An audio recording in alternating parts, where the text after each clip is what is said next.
All right. No instructing me. I'm not doing it. Go somewhere else. We are going to talk conditional probability, but first, before I can talk to you about conditional probability, we have to learn how to draw a probability tree. A probability tree shows every possible outcome that can happen in a situation. Okay. They're pretty simple to draw. In this case, we're talking about how people get to school. You got 85% of students drive to school in a personal vehicle. That means either they drive themselves or a parent drives them to school. We're talking high school here. 10% ride the bus and the remainder walk. So if you were going to draw a probability tree of that, you would start by drawing a branch on your tree for each of the different things that can happen. So since there are 3 ways to get to school, we would do 3 branches. Wait, so what are we trying to find?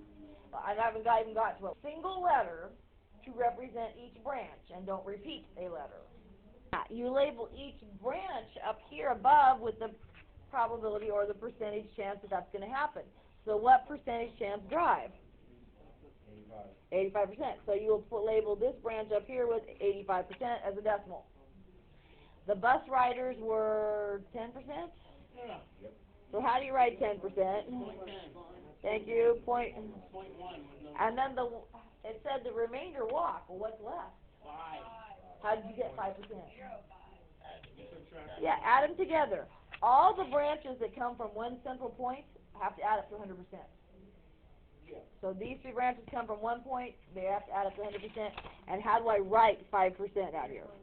Thank you, 0.05. I always have that frequently messed up. People write 50% when they mean 5%. That pretty much messes up a problem.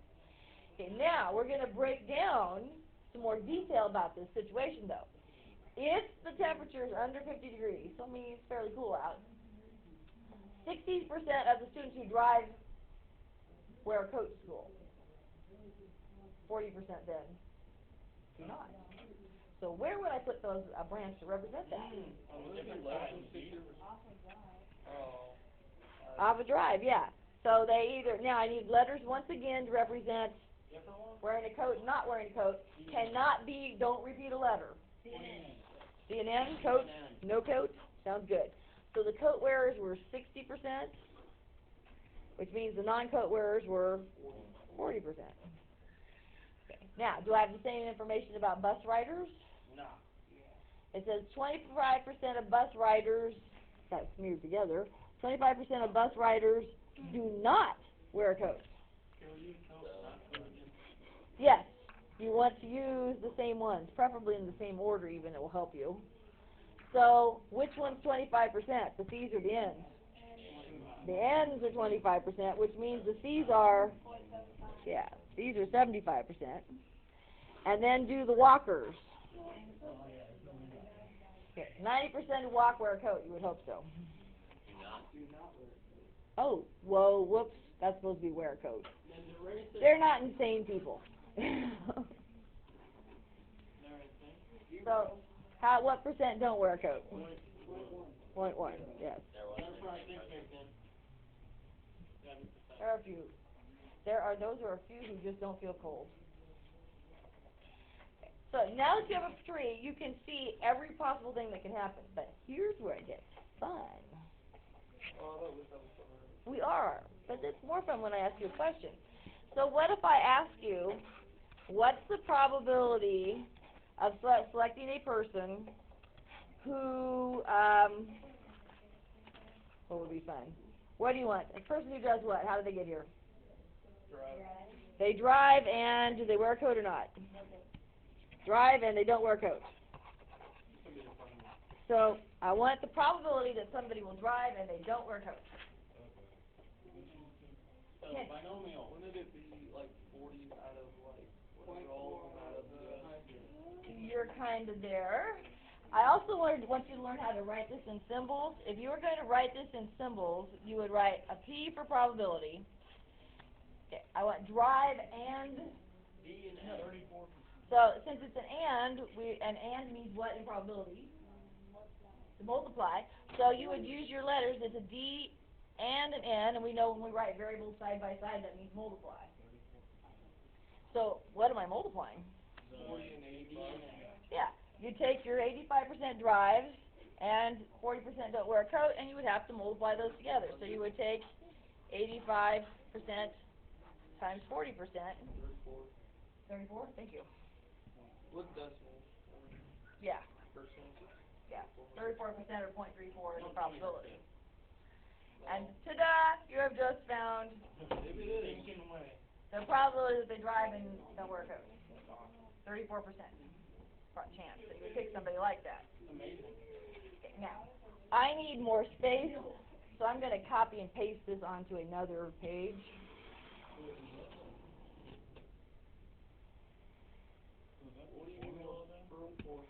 That's not conditional probability yet. That's just how you read a probability tree. I'll get to conditional probability in a second. Yeah, now you're down here. Yes. You've asked me a million times. Yes, it is on. I love re-recording these.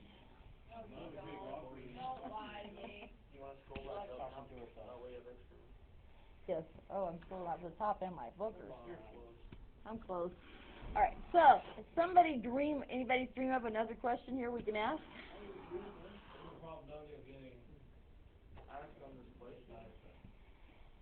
It's got to pertain to this situation.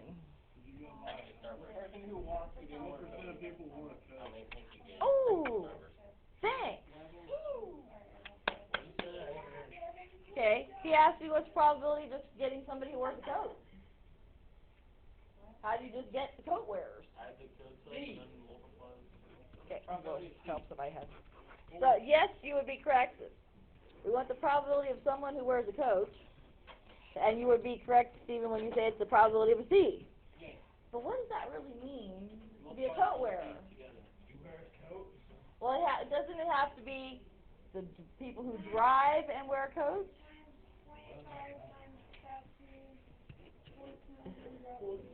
It's the drive and coat wearers, or it's the bus coat wearers, or it's the walking coat wearers. So now, how do I get the DCs? Multiply 25 by 0.60. Yeah, you need to multiply the D branch times the C branch. Okay, and this is where I'm going to tell you actually save yourselves a lot of time and trouble. When you build a probability tree, it is faster if at the very beginning, as soon as you get it built, multiply all the way down your branches and get the numbers written across the bottom. It'll make it a lot faster as you work the problem. So literally go, what's 0.85 times 0.6? And we should get 0.51. Then take the D times the N's, which is 0.34. The B's times the C's is going to be 0.075. Then we're going to get 0.025. And if I multiply those, I'm going to get 0.045. And last but not least, 0.005. Get them across the bottom. Now, ask me this. What would I get if I added up all those yellow numbers? 100. Why? Because it's the way probability 100. Yeah. That's all the possibilities that can happen in this problem. So it should add up to 100%. So that's a double check if you ever want to make sure. But now that I've done that, I can come back here to this problem and go, oh, what were the DCs? Just look down the DC branch, and you'll get, those were the 0.51s. Or says I do what? Plus. Add. Now get the bus coat riders. 0.75. Yep. And 0.045. And then 0.045.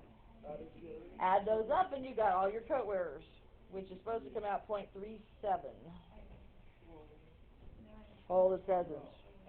Sorry, no, I don't know the answer to this problem. It's 63% because I did the non-coat wearers on here. So, yeah, it adds up to 63% of people would probably selecting somebody who wears a coat, yeah. Oh, yeah, hold on, pause. All right, we're back. So, you're going, what's conditional probability? I've been asked it 52 times. It's finding the probability of an event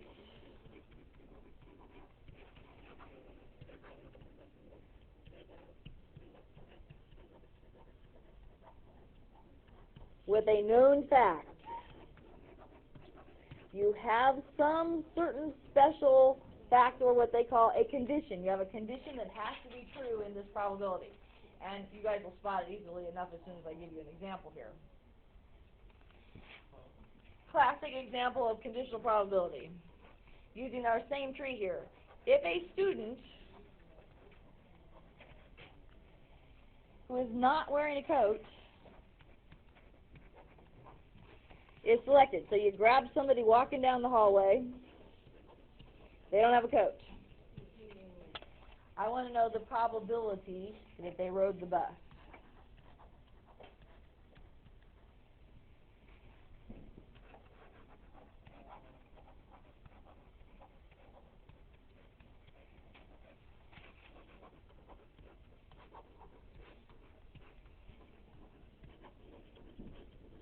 So, what's the condition I'm giving you here? You're looking for What do you know about this person for sure? they're not wearing a coat and they rode the bus. Okay, you know both of those things for sure? Yeah. One of those I know for sure. One of them is the probability I'm searching for, which is which. You know for certain this person rode the bus. No. It says if a student who is not wearing a coat is, oh, that's what I was supposed to say, is selected. Sorry, I left out is selected. What is the probability that he or she rode the bus? So do you know they rode the bus, or do you know they don't have a coat on? You know they don't have a coat on. So that's your condition. You know they don't have a coat on. When you write conditional probability, you write it with certain symbols. And you may or may not have learned this in geometry, that in math, a vertical line stands for the word given. This is we're gonna create the formula here in a second.